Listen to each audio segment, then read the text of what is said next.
verses 1, 4, and 5.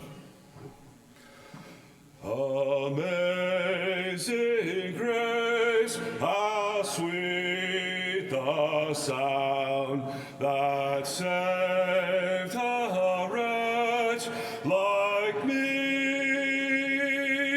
I once was lost, but now I'm found, was blind, but now I see. The Lord has promised good to me. His word my hope secures. He will my shield and portion be, as long as life endures. And when this flesh and heart shall fail, and mortal life shall cease, I shall possess within the veil a life of joy and peace. Song of encouragement will be number 50. We'll sing verses 1, 2, and 4.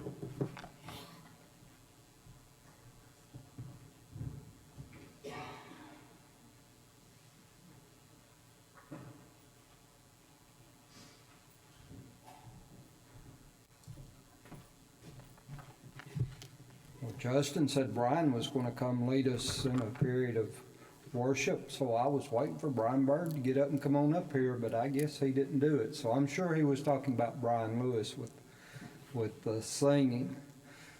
It is good to see all of you here this evening, and I'm going to ask you a question. It might seem like a silly question, but has anyone ever asked you if you like to laugh? Oh, I hear some of you already, so I believe most of us like to laugh. It's been said that laughing is good for the soul. Now, I'm not sure who said that, but I believe we would all agree that it is good to laugh sometimes. I know a lot of times we laugh with each other, and sometimes we even laugh at each other, and so that's probably pretty well deserved at times as well. There's a lot of good comedians. Now, let me back up. There are a few good comedians whose job it is to make us laugh. When I was just a kid, and most of you know I just turned 60 a week or so ago, so that was a really long time ago. On Saturday, we would go to town. You see, I grew up on a farm out in the middle of the country, so going to town was usually a once-a-week event. My daddy would drive us, usually me and one or two of my brothers, and we would take my mama's grocery list and we'd go to the store and get whatever she needed from the store. My mama was usually at home doing things she needed to do around the house, mostly cooking because there were 8 of us and it took a lot of cooking to feed all of us. My mama was one that cooked 3 meals a day, and so there was a lot to do. If she wasn't doing that, she was busy cleaning her house, or she was out in the garden or the field whenever we would all go to the field. So my daddy, my mama just rarely ever went to the store with us. My daddy was a hunter. He liked to hunt. He especially enjoyed hunting raccoons. So while we were in the grocery store getting the groceries, he was usually down the street at the fish market where all the men that hunted would get together and they would tell all of their coon hunting stories and brag on their dogs and even do some dog trading. I know y'all are all wondering, what in the world has this got to do with laughing? So I told you all of this to help you understand where I'm going with this. When we would get in the truck to go to the store, my daddy would get his favorite 8-track tape of a comedian named Jerry Clower. Some of you know who Jerry Clower is. Some of you may not have any idea who he is or who he was. And probably some of you have no idea what an 8-track tape is either. So Jerry Clower was a comedian that would tell stories about hunting, and he included stories about a family, the Ledbetter family, and they would just really make you laugh. We would listen to this tape all the way to town, and town was about 12, 14 miles from where I grew up, in these little windy country roads. It took a while to get there. So we would listen to this tape all the way to town and all the way home. I have a couple of CDs of his now that I still enjoy listening to occasionally. He would tell you in most of his stories that he was from Liberty, Mississippi. He did have a degree in agriculture, and he was a salesman for a fertilizer company for a good number of years. In 1970, a DJ recorded one of the events for a farm group he was speaking at and sent the recording to MCA Records in Nashville, and he was offered a recording contract. So this sort of was the beginning of a great career for Jerry as a comedian. While listening to one of his CDs a few weeks ago when we were taking David back out to Harding, he told the story, "You're fixing to mess up." Alyssa said, "I see you working this into a Devo sometime," so here it is. Now, if you don't know what fixing means, it does not mean that you're about to work on something to repair it. It means fixing means you're about to do something. So here's how the story goes in Jerry Clower's words. Just recently, I had the privilege of doing a show at Stanford University in Birmingham. Some of the young people said, "Mr. Clower, what is right and wrong?" Well, that's a pretty good question. Tell us, we're young people, so tell us what is right and wrong. So I worked me up a pretty good rule of thumb that I like to recommend to my own children and to young people. If you're fixing to make a decision about what's right and wrong in your life, do you ask other people's opinion about it? That's a pretty good indication that you're fixing to mess up. I was getting ready for a date one night when I was a little old boy, and I walked in the side room and I said, "Mama, is my shirt dirty?" She said, "Son, if you're in doubt, it's dirty. Pull it off and get you another one." So if you're fixing to do something and you want to know if it's right or not, number one, do you ask other people's opinion about it? Number two, do you argue with yourself? Man, I've spent 1,000,000 miles on the highway arguing with Jerry about I ought to do a certain thing, and I knew in my heart I was lying. So if you're arguing with yourself, it's a pretty good indication you should not do it. Number three, do you feel uneasy when you do it? Had you just soon for somebody not to see you doing what it is you've done decided it's all right for you to do? And number four, can you give thanks and say, "Lord, I thank you for providing this for me." All right, you've done made up your mind, you're going to do it. The Bible says give thanks for all things, so when you do it, can you say, "Lord, thank you for providing this for me"? And some kind of thank you for fixing it where I can commit to what I'm going to do. What's right or wrong? Do you ask other people? Do you argue with yourself? Do you feel uneasy when you do it? Can you give thanks and say, "Lord, I thank you for providing this for me"? If you can't, you better watch out. You're fixing to mess up. So what does the Bible have to say about right or wrong? I took his little story here and his points, and so I wanted to look at a few verses about right and wrong, or good and evil. A lot of times in the Bible it's called good and evil, or right or wrong. So I'll just mention a few. There's a lot. There is a tremendous amount of verses that talk about right or wrong or good and evil. In 1 John 2:15 through 17, it says, "Do not love the world or the things in the world. If anyone loves the world, the love of the Father is not in him. For all that is in the world, the lust of the flesh, the lust of the eyes, and the pride of life, is not of the Father. These are wrong, but is of the world. And the world is passing away in the lust of it, but he who does the will of God abides forever." This would be the right thing to do. Galatians 6:9 and 10 says, "And let us not grow weary while doing good, for in due season we shall reap if we do not lose heart. Therefore, as we have opportunity, let us do good to all, especially to those who are of the household of faith." Micah chapter 6 and verse 8 says, "He has shown you, O man, what is good, and what does the Lord require of you, but to do justly, to love mercy, and to walk humbly with your God." James 4:17 says, "Therefore to him who knows to do good and does it not, to him it is sin."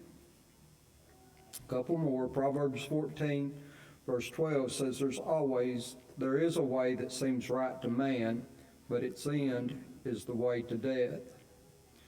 And then young people, 1 Timothy 4:12 says, "Let no one despise your youth, but be an example to the believers in word, in conduct, in love, in spirit, in faith, in purity." So back to his first point of asking other people's opinion, we need to consider who we're asking. Are we asking the person that will just tell us what we want to hear, or are we asking the person that will tell us what we need to hear? That could make a huge difference. 1 Corinthians 15:33 says, "Do not be deceived. Evil company corrupts good habits." So those persons that would tell us what we want to hear would probably fall in this evil company category. Number two, do you ever find yourself arguing with yourself, trying to justify how you can do something that you probably shouldn't do? Romans 7, verses 15 through 22 says, "For what I am doing, I do not understand. For what I will to do, that I do not practice. But what I hate, that I do. If then I do what I will not to do, I agree with the law that it is good. But now it is no longer I who do it, but sin that dwells in me. For I know that in me, that is, in my flesh, nothing good dwells. For to will is present with me, but how to perform what is good I do not find." Verse 19, "For the good that I will to do, I do not do, but the evil I will not to do, that I practice. Now if I do what I will not to do, it is no longer I who do it, but sin that dwells in me. I find then a law that evil is present with me, the one who wills to do good, for I delight in the law of God according to the inward man. But I see another law in my members, warring against the law of my mind, and bringing me into captivity to the law of sin, which is in my members. O wretched man that I am, who will deliver me from this body of death? I thank God through Jesus Christ our Lord. So then with the mind I myself serve the law of God, but with the flesh the law of sin." So it sort of sounds like Paul is arguing with himself here. I think we all go through this sometimes. It's just we know what we should be doing, the right thing to do, yet we want to do what we shouldn't be doing, the wrong thing to do. Number 3 said, "Do not feel uneasy when you do it." Or do you feel uneasy when you do it? Are we nervous about what we're doing? Or does that little thing called our conscience bother us? Isaiah 30:21 says, your ears shall hear a word behind you saying, this is the way, walk in it, whenever you turn to the right hand or whenever you turn to the left. So do we let our conscience lead us in doing what is right? And then his fourth point, can you give thanks? Colossians 3:17 tells us, and whatever you do in word or deed, do all in the name of the Lord Jesus, giving thanks to God the Father through him. In word or deed covers just about everything we do, doesn't it?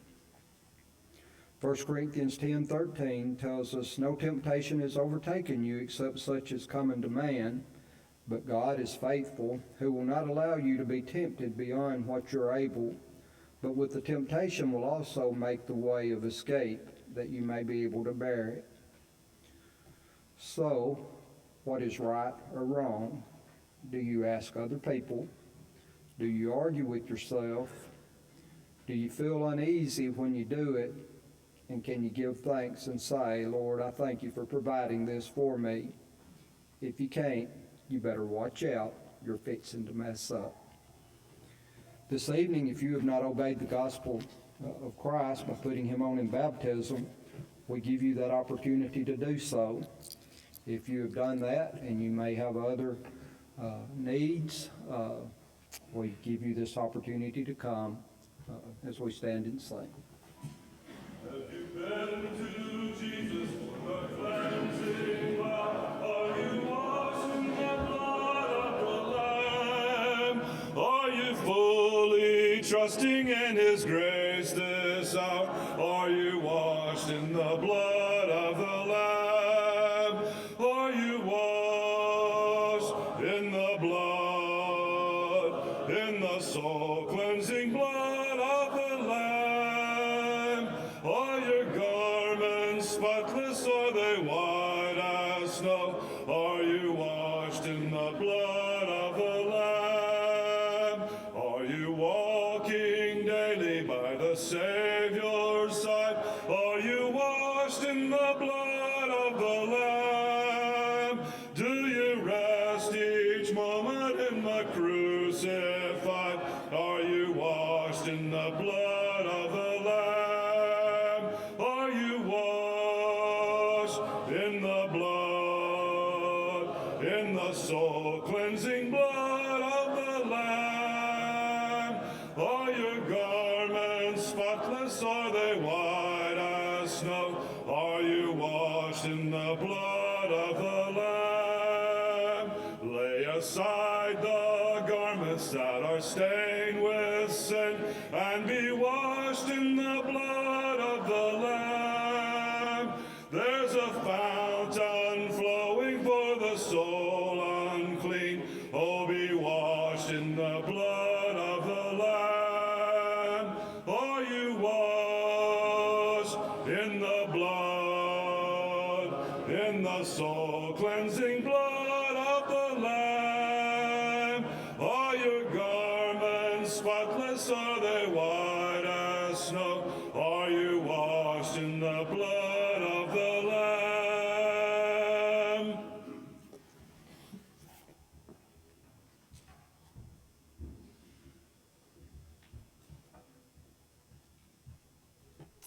Would you all pray with me? Dear Heavenly Father, we thank you for this day. We thank you for all the many blessings that you've given us. We thank you for the opportunity we get to come together to worship you and to also learn more about you and your word. Pray that you bless the teachers, bless them with bless them with the knowledge to teach your word, Lord. Please watch over us, protect us, Lord, and we love you so much. We pray these things in your Son's name. Amen.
Noah.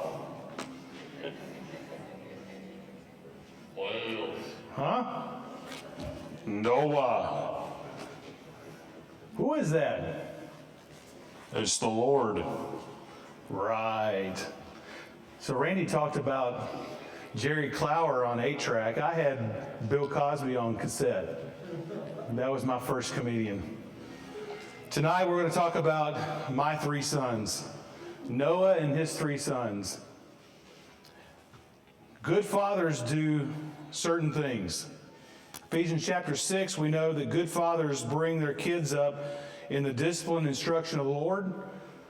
Good fathers do not provoke their children to anger. Good fathers give good gifts. Matthew chapter 7. If your son asks for bread, are you going to give him a stone? If he asks for a fish, are you going to give him a serpent? Good sons do this. Ephesians chapter 6, the first part of that. They obey their parents. They obey their parents in the Lord. This is right. They honor their fathers and mothers. And the reason so they will live long on the land. I remember getting whipped by a crescent wrench. It's the first thing you found. But the one thing that still gives me chills is to hear a belt come slapping around, getting pulled off. Nothing like it. There is no, sir. I am 52 years old, and that still makes me jump around and turn around and look. Even if it's myself, I just... There were many opportunities for my father to exercise discipline with the belt. Genesis chapter 5, we're going to be in chapters 5, 6, 7, 8, 9, 10, and 11. We're not going to read all of those, but we will pull a few things from here and there. Genesis chapter 5, the last verse, verse 32. After Noah was 500 years old, Noah fathered Shem, Ham, and Japheth. After 500 years, that was the right time to have the nerve to have children. Shem, Ham, and Japheth. Who was the oldest? We got to go back and use some logic. Dad, you might already know this, so let's see if we can figure this out. Genesis chapter 9. Let's look in Genesis chapter 9, verse 24. When Noah awoke from his wine and knew what his youngest son had done to him, we see if we keep reading, and we're going to keep reading that in a minute, that Ham was the youngest. Genesis chapter 10, verse 21. To Shem also, the father of all children of Eber, the elder brother of Japheth, children were born. In the New King James, that's the English Standard Version, the New King James uses Japheth the elder. One says Japheth the elder. The other translation says that Shem was the elder brother of Japheth. So which one's right? Let's look. Let's do some math. Genesis chapter 5:32, we just read that Noah was how old when he became a father? 500 years. Genesis 7:11, how old was Noah when it started to rain and he got put up into the ark? 600. In the 600th year of Noah's life, even gets it down to the second month on the 17th day. I don't think it would be February 17th of our calendar. I don't know. I didn't look. Maybe you know that. I don't know. I don't think that matters for what we're doing. Genesis chapter 11, verse 10. Shem fathered Arpachshad at 100, and that was 2 years after the flood. These are the generations of Shem. When Shem was 100, he fathered Arpachshad, I don't know, Arpi, 2 years after the flood. So, Noah was 502, 98 years before that. Right? He was 600 at the flood, making Shem 98. So Shem was not the oldest, Japheth was. So in order, Japheth, Shem, Ham. Why is Shem mentioned first? That makes no sense. Because usually you list your kids in order of either how you like them or in order of how they've been born, either first to last, last to first. When I write down on my attendance card that Josh is here, Tiffany's here, Will is here, Josie's here, I should change that to tallest to shortest. Josh is here, Will is here, Tiffany's here. Probably Will is here, Josh is here. Not too long. Why is Shem first? From Shem we get Eber. Eber, father of Hebrew and Abram. Shem is the lineage of Abraham. Its importance. We see that Shem has other children, but those are, based on what I've read, are thought to have apostatized. So that's the lineage of Abraham. So let's look at Noah and his 3 sons before the flood. So go to Genesis chapter 6. I'm going to pick out a few verses. I think we're going to hit 9, 11, and 18. These are the generations of Noah. Noah was a righteous man, blameless in his generation. Noah walked with God. Now, the earth was corrupt in God's sight, and the earth was filled with violence. And then it's down to verse 18. But I will establish my covenant with you, and you shall come into the ark, you, your sons, your wife, and your sons' wives with you. At this point, would we consider Noah a good father? Just based on this. Go back to verse 11. The earth was corrupt in God's sight. The earth was filled with violence, such to the point that God said he regretted making man. And he wanted to destroy everything. Who else did God include going into the ark? Noah, his wife, his 3 sons, and their wives.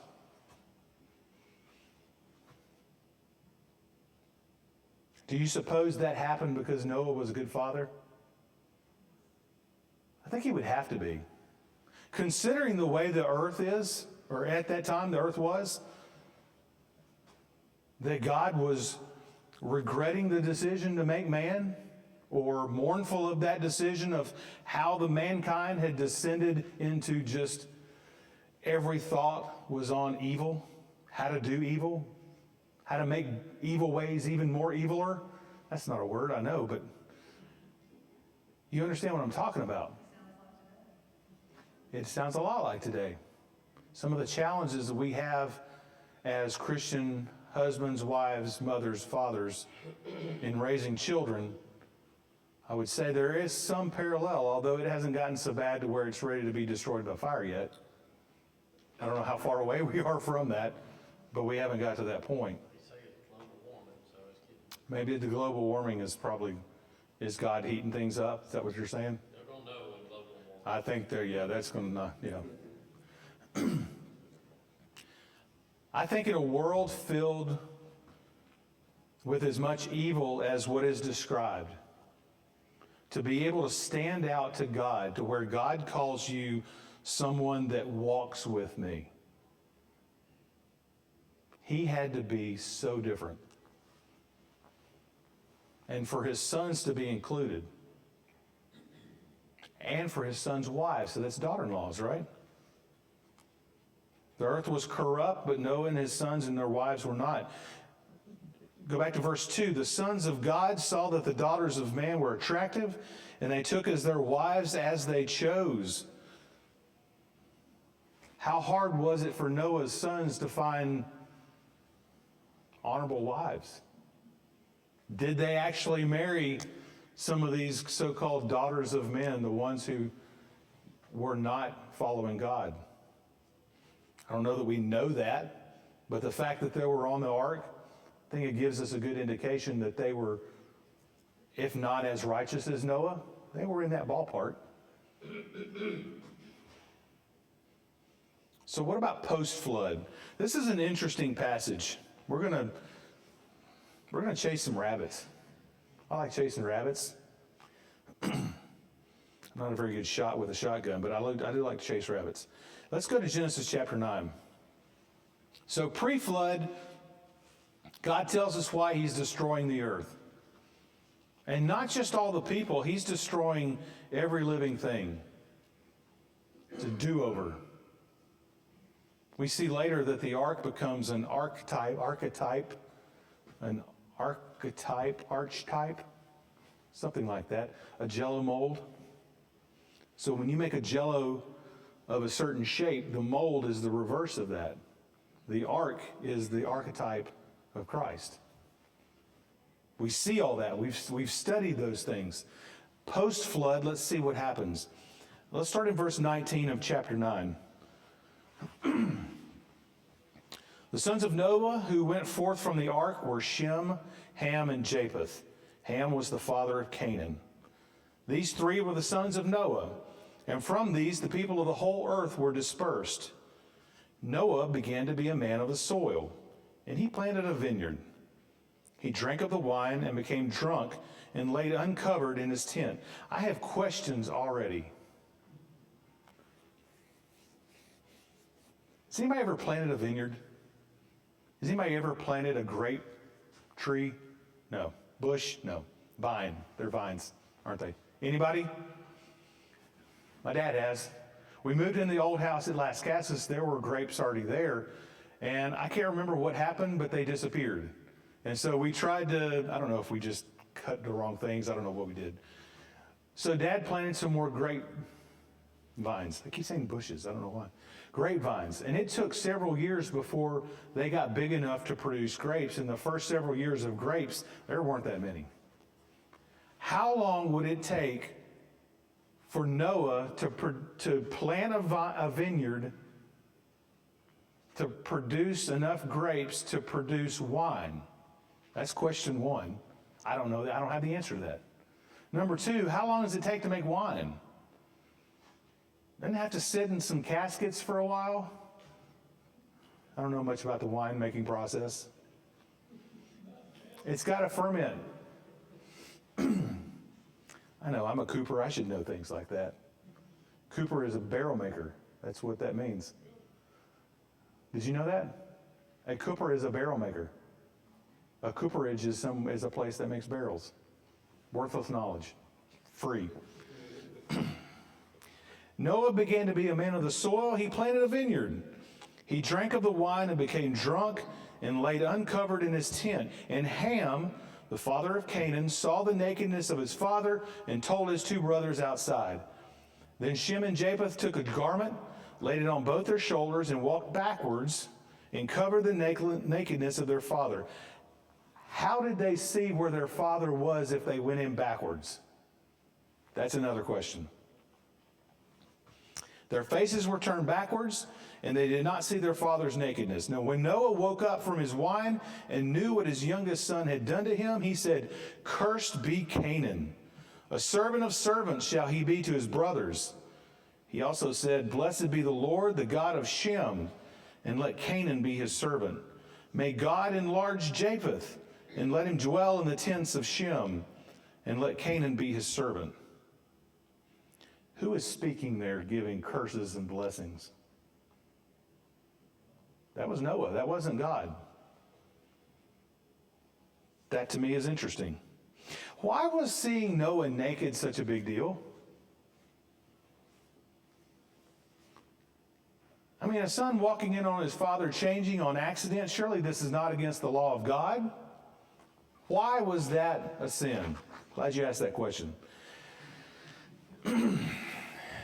There are a number of approaches to answer that question.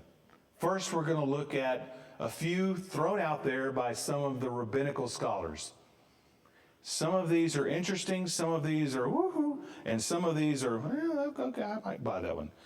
Canaan, number one. Canaan was the culprit. One rabbi said that he knew what Ham's youngest son had done, and that the Torah simply doesn't tell us what Canaan did, but that it must have been him, and not Ham. It was Canaan. Okay, that's number one. That's the first explanation. A fourth son for a fourth son. Another traditional solution is to postulate that Ham castrated Noah in order to prevent Noah from having a fourth son. In retaliation, Noah curses Ham's fourth son, Canaan. That one's a stretch. I think we're stretching on that one. Again, rabbis have written on these things. The third one, Ham was already blessed. One of the rabbis, also with a few others, kind of kick in this idea that Noah had no choice but to curse one of Ham's sons, since Ham himself, in verse 1 of chapter 9, had already been blessed by God. At the very beginning of that, God blessed Noah and his sons. So what God blessed, Noah could not unbless, if you will. I might buy that one. That one seems more logical than the other two. The next one is eternal punishment. One of the rabbis suggests that cursing Ham would have been insufficient. Since Ham's children had already been born, it would have only affected Ham personally, and Noah wished to damn Ham and his descendants for all time. So, those are 4 rabbinical possibilities thrown forth by rabbis. Some others, I found a couple more that I thought were interesting, although I don't know that I agree with them, but I'm going to throw them out to you. Contemporary readers are more often persuaded by the theory that Ham sexually abused his father. Here's where they come up with this. From the perspective of Genesis, Ham must have engaged in incest, and this interpretation is supported by the appearance of the Hebrew idiom, seeing his father's nakedness. So when Ham goes into the tent, the Bible says he saw his father's nakedness. Okay? In other contexts, uncovering nakedness is a euphemism for illicit sexual activity. We see that in Leviticus, and we'll show that, we'll look at that in just a second. Israelites are instructed not to uncover the nakedness of their relatives. Leviticus chapter 18, let's look at a couple of these. Leviticus 18, starting in verse 6, none of you shall approach any one of his close relatives to uncover nakedness. I am the Lord. You shall not uncover the nakedness of your father, which is the nakedness of your mother. She is your mother. You shall not uncover her nakedness. You shall not uncover the nakedness of your father's wife. It is your father's nakedness. If you go down to Leviticus chapter 20 and verse 17, it says, if a man takes his sister, a daughter of his father, or a daughter of his mother, and sees her nakedness, and she sees his nakedness, it is a disgrace, and they shall be cut off in the sight of the children for their people. He has uncovered his sister's nakedness, and he shall bear his iniquity. Inappropriate sexual activity is identified as uncovering nakedness. It also describes incest. According to that logic of Leviticus, by looking, one uncovers nakedness of the body that is designed for someone else. A wife's nakedness belongs to her husband. A mother's nakedness belongs to the father and not the son. A half-sister's nakedness is identical to the nakedness of her brother, presumably since brothers and sisters share a parent. And it goes on and on and on. Perhaps the readers of Genesis are to imagine that Ham committed incest with Noah, or even raped him. Seeking nakedness appears to have sexual overtones. Now, I don't necessarily buy that explanation. But the next one is kind of related, which is why I presented that. There's yet another interpretive possibility that perhaps readers are to imagine that Ham engaged in incest not with his father, but with his mother. The nakedness of one's mother is identified as identical to the nakedness of one's father in Leviticus. We saw that in 18:7.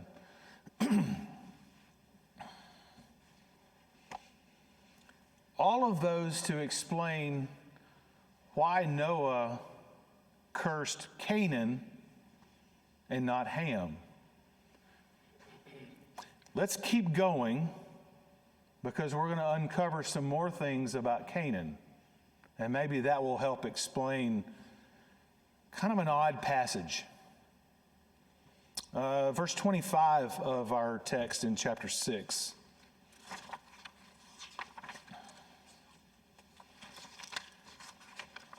I failed to reference what chapter I was in.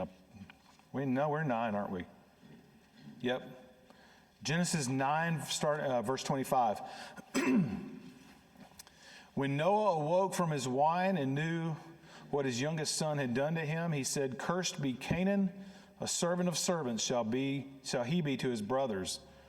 He also said, "Blessed be the Lord, the God of Shem, and let Canaan be his servant. May God enlarge Japheth, and let him dwell in the tents of Shem, and let Canaan be his servant." In some cases, the phrase translated as the youngest son. Noah awoke from the wine, knew what his youngest son. It could refer to Canaan in that in the Hebrew, it was the young one. And so grandfathers are known to call their grandsons son. That's not uncommon. And perhaps that is kind of where some of those other ideas of why Canaan and not Ham. Notice what Canaan is going to be, though. What does Noah say Canaan will be? Servant. A servant of servants.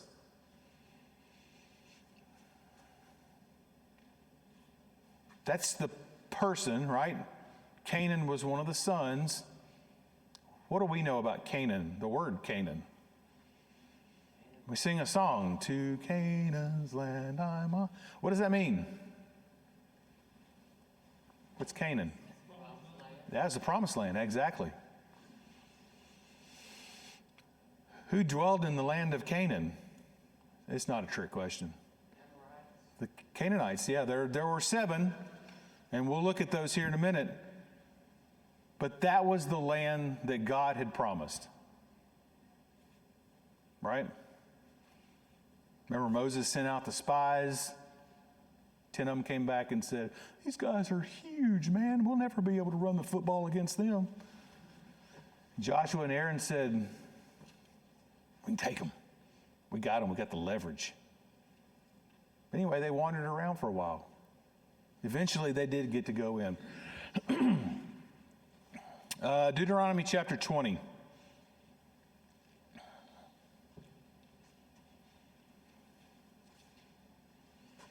Canaan would be taken over and destroyed by Joshua, but not entirely. Let's look at what God said about taking the land that he promised. This is what he wanted the Israelites to do.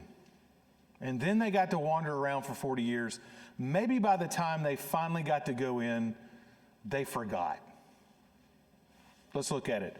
We're in Deuteronomy 20, starting in verse 16.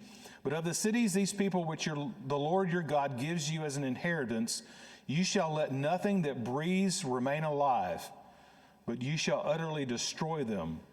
The Hittite, and the Amorite, and the Canaanite, and the Perizzite, and the Hivite, and the Jebusite, just as the Lord your God has commanded you." And here's the reason why. "Lest they teach you to do according to all of their abominations, which they have done for their gods, and you sin against the Lord your God." The whole point there was so that they wouldn't pollute the children of Israel. Is that what happened? To an extent. There were some remnants left. Go to Judges chapter 1. Judges 1 verse 28. "It came to pass when Israel was strong that they put the Canaanites under tribute, but did not completely drive them out." If you continue reading through Judges chapter 2, you will see some of the remnants and where they got left, some of the locations, some of the pockets, if you will. Go to Judges chapter 2. We're going to read those first 4 verses. "Then the angel of the Lord came up from Gilgal to Bochim and said, I led you up from Egypt and brought you to the land of which I swore to your fathers, And I said, I will never break my covenant with you. And you shall make no covenant with the inhabitants of this land. You shall tear down their altars, but you have not obeyed my voice. Why have you done this? Therefore, I also said, I will not drive them out before you, but they shall be thorns in your side, and their gods shall be a snare to you. So it was, when the angel of the Lord spoke these words to all the children of Israel, that the people lifted up their voices and wept.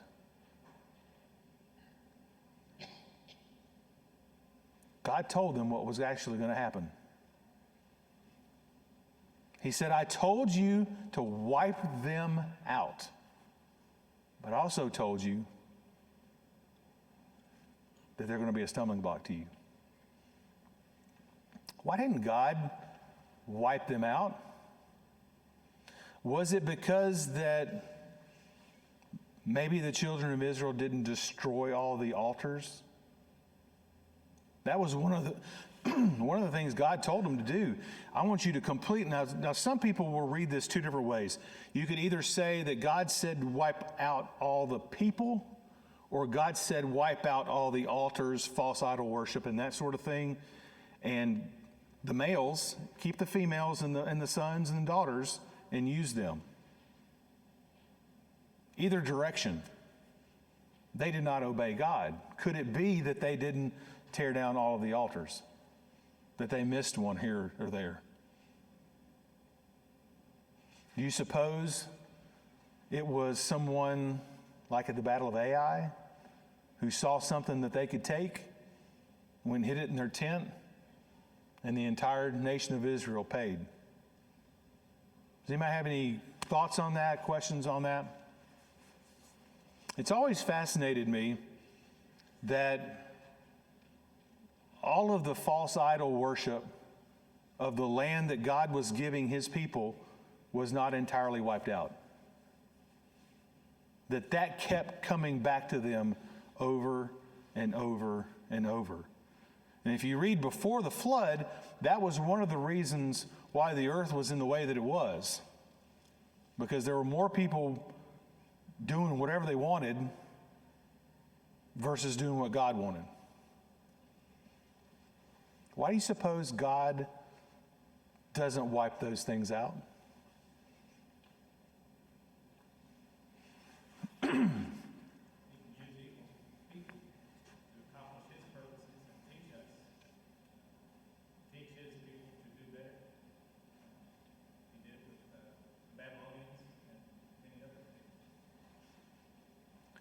There's no story of redemption without failure of mankind. We see that over and over with Israel. God does something wonderful for them. They all worship God. We'll never stray from you, Lord. And within a generation or two, and sometimes less, they're back to doing what they were doing. And you see that roller coaster over and over. And it mimics our own lives in that some seasons of our lives we feel very strong. We feel very invincible. And other seasons of our lives, we are complete, total disappointments to God. And it's that story of redemption. It's that story that's how God taught them. He used that to teach them. Good comment. Anybody else?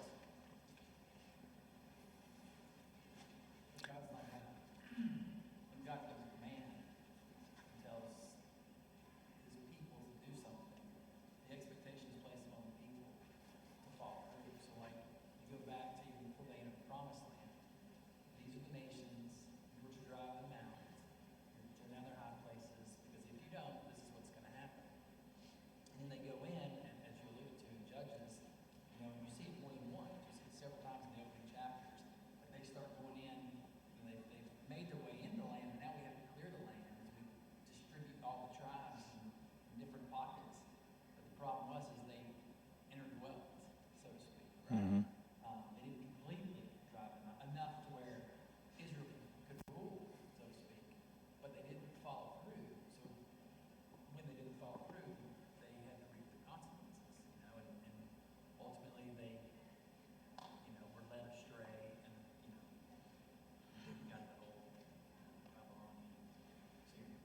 Right.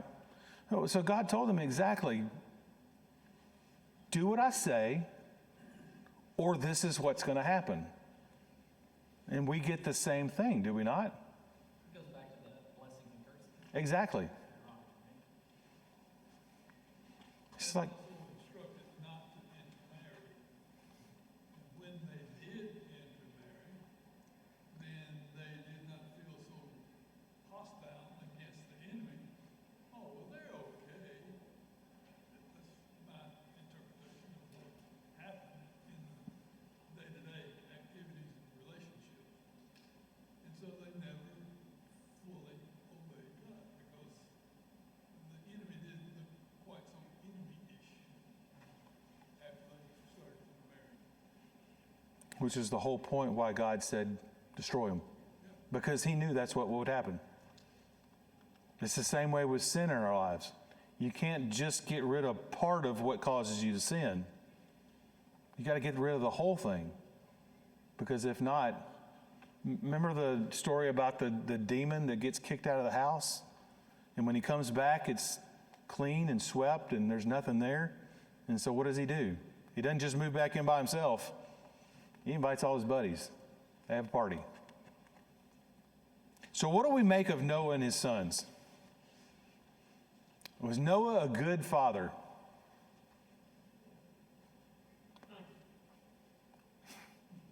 Michelle's like, what? You know, look, he got drunk. Wasn't supposed to do that. But he is human. He is human. I mean, he wasn't horrible. He preached and his sons listened to him. He walked with God. I mean, that's too many good things. Yeah, there are a lot of good things to go along. But after a while, like anybody does not fully engage themselves with God, they begin. Yeah, and it's a continuous, it's just like the blood of Christ that continually washes our sins. It's that continuous attitude of, I'm a sinner, and I need to continually rededicate my life, continually refocus on what needs to happen. He was human father. Absolutely he was. I think all of us fathers would say, we've done things well, and other things we blew. Yeah, totally.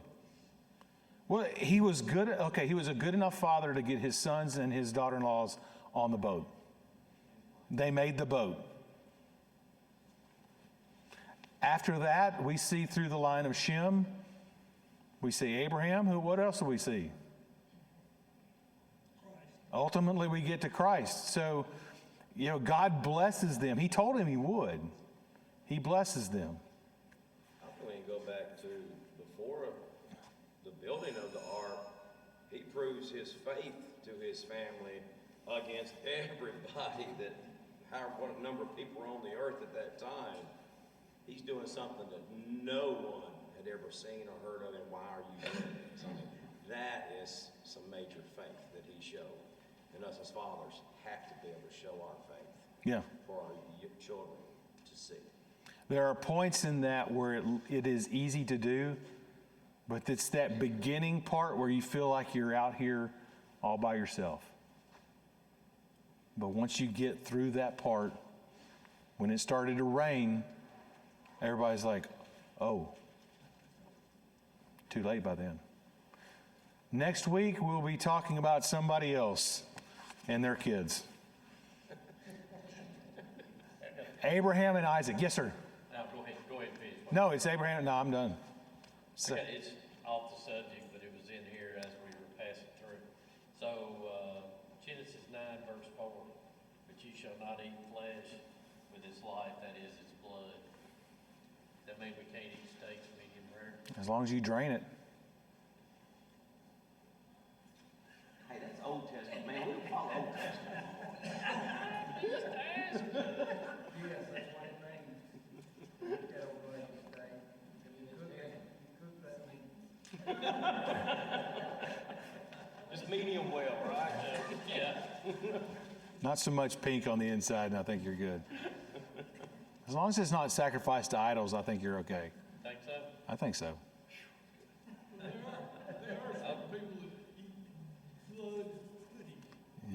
So for the British who are in here, That is interesting. That old dude, used to eat all the crazy food. Anthony Bourdain, Yeah, what was the name of that show he had? I can't remember the name of the show. Something eats. But he would eat all that, but they made that out of, I believe lamb or goat blood. There are some people Lamb, I in this think, yeah. Middle Tennessee who go to killing of the cattle and sit there and drain the blood when they cut, when they bleed it, and then they use that. Okay.